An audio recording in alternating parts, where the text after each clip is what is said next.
messager. Dites avec moi, Jézabel envoya un messager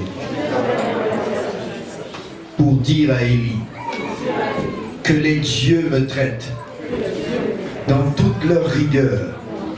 Si demain à cette heure, je ne fais de ta vie ce que tu as fait de la vie de chacun d'eux. Élie, voyant cela, se leva et s'en alla, ou plutôt s'enfuit pour sauver sa vie. Il arriva à Beersheba, qui appartient à Juda, il y laissa son serviteur. Pour lui, il alla dans le désert, où après une journée de marche, il s'assit sous un genêt. Lis-le avec conviction, et demanda la mort, en disant, c'est assez, maintenant, Éternel, prends mon âme, car je ne suis pas meilleur que mes pères. Il se coucha et s'endormit sous un genêt.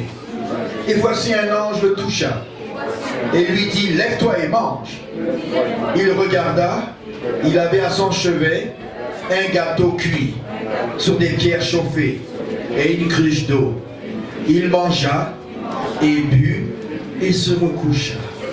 L'ange de l'Éternel vint une seconde fois, le toucha et dit, lève-toi, mange, car le chemin est trop long pour toi.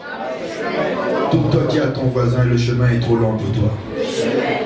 C'est encore loin le ciel. On n'est pas encore arrivé. Hein. Le chemin est trop long pour toi. Il se leva, mangea et but. Ça fait combien de fois qu'il a mangé et qu'il a bu? 3 fois. Hein? C'est vous de la 3e fois, regardez ce qui se passe. Il se leva, mangea et but, et avec la force que lui donna cette nourriture, il marcha combien de jours? 40 jours et jusqu'où? Jusqu'à la montagne de Dieu à Horeb. Quelle est cette montagne d'après vous? C'est quelle montagne? C'est le même mont ou la montagne que Moïse a rencontré Dieu dans Exode 33. Les 2 personnages qui ont fait cette montagne, je dirais même 3. Il y en a un autre, il s'appelle Paul. Il a été dans ce même désert d'Arabie 3 ans. C'est pas n'importe qui monte là-bas. Hein. Ceux qui veulent avoir des révélations profondes montent là-haut, sur le mont Sinaï, qui est appelé le mont Horeb. Moïse a été. Lui aussi, il a marché 40 jours. Il a fait son jeûne avant d'arriver sur la montagne. Et sur cette montagne, il a rencontré Dieu. Mais la manière dont il a rencontré Dieu ici, sur cette montagne, est différente de celle de Moïse. Moïse a rencontré Dieu, c'était des bruits de tonnerre et tout. Mais lui, c'est dans un silence subtil. Dieu voulait lui donner la plus grande leçon de sa vie.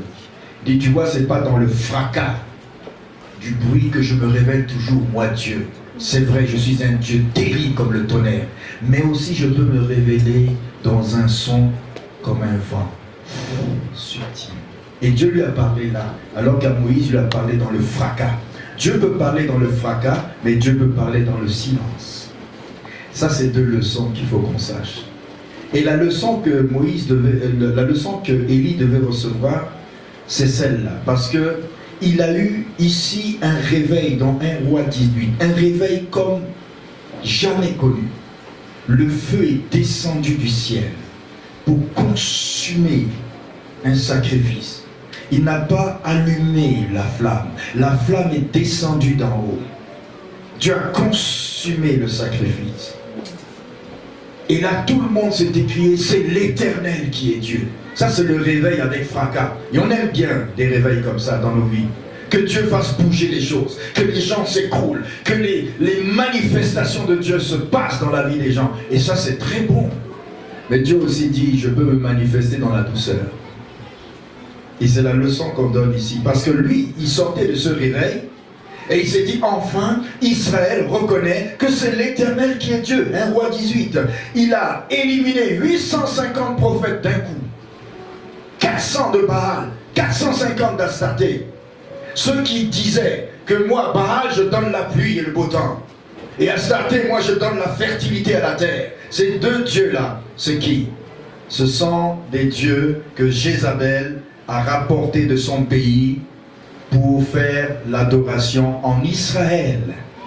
Ils ont rapporté ce dieu-là.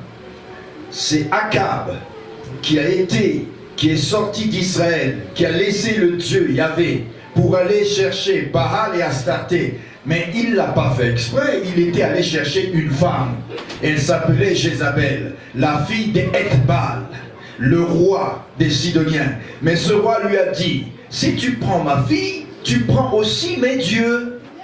Et tu emportes avec toi en Israël, sinon je ne te donne pas la femme. Alors c'était le package. Dis à ton voisin, c'était le package qui allait avec. Tu prends la fille, mais tu prends les dieux. Et il a pris la fille, il a pris les dieux, il était obligé, et il l'a amené en Israël. À partir de ce moment-là, Jézabel est devenue une femme la plus dangereuse d'Israël. À elle seule, elle résumait ce qu'on appelle la sorcellerie. Et je vais vous le prouver.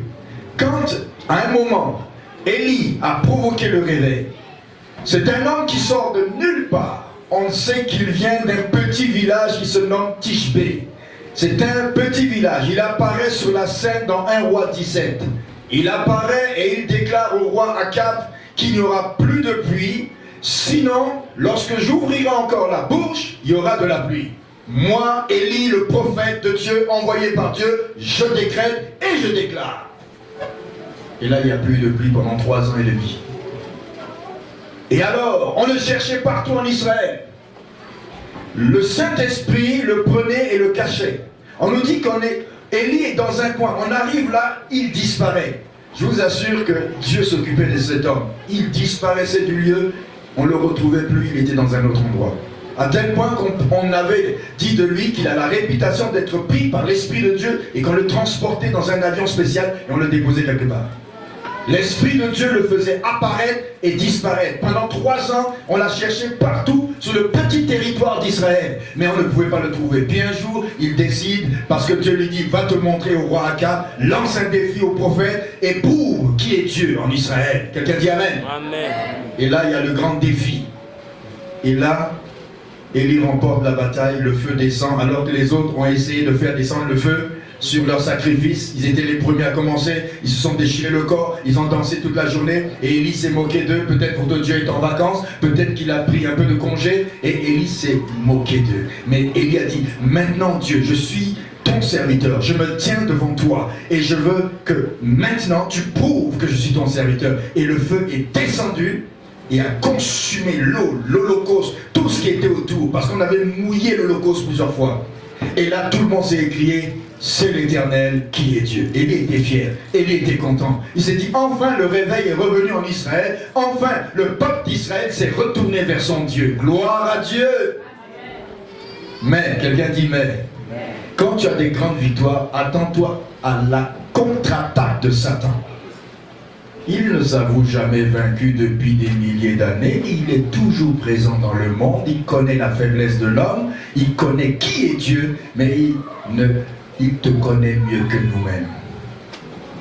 Parce que Satan connaît nos faiblesses. Il connaissait que cet homme-là, Élie, a travaillé fort. Et il était à bout de souffle. Et il va utiliser l'arme à travers une femme. Une arme terrible.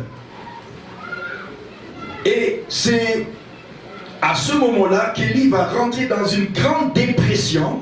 Et si vous lisez dans Jacques, on nous dit qu'Élie était un homme de la même nature physique. Tu pouvais le pincer, même s'il avait fait des miracles. Tu peux le pincer, il va crier. Dis à ton voisin, Élie était de la même nature que nous. Même si c'était un prophète avec des exploits extraordinaires.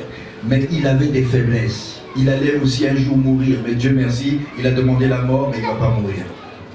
C'est l'un des prophètes qui ne va pas connaître la mort.